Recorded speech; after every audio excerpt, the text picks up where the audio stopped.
company based on equity is good. Mm-hmm. Then what is the implication of this ROCE? Very good. Very good question. Very good question. See the difference between a return on equity and return on capital employed. That is your question basically, Yes. as to how is the return on equity different from the return on capital employed.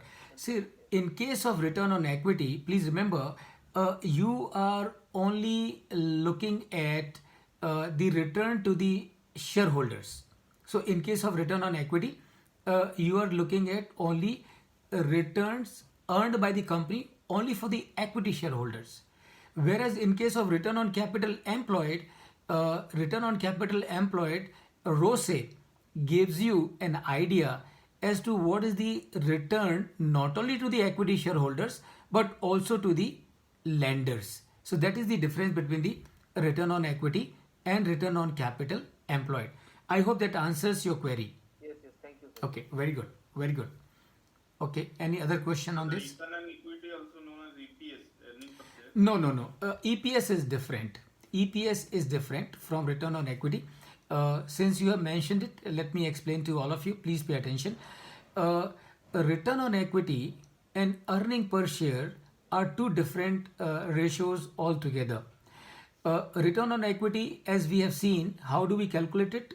Net income divided by equity. That will give us the return on equity into 100, of course, return on equity. EPS is earning per share. And how do we calculate EPS? Please pay attention. Earning per share we will calculate by dividing the figure of net income by the number of shares outstanding on the date of the balance sheet. Yes. And that's your EPS. So return on equity tells you in terms of percentage as to what is the rate of return on the capital of the shareholders into the business. Return on equity will tell you as to how much return company is earning per share for the shareholders. So that is the difference between the return on equity and earning per share. Let me also add a little more here. Please remember, earning per share EPS is a very critical number and a major driver for all the top managements across the globe. So for all the corporates across the globe, earning per share is a very key number. And why it is very key number? Because I'm sure those of you who are keeping a track of the stock markets, you will know whenever a company declares its quarterly results, and if the earning per share as per those quarterly results of this company has gone up, you would notice that if the earning per share has gone up, you would notice that the price of this share on the stock market also has gone up. And remember, if the price of the share of the company on the stock market has gone up, it means what?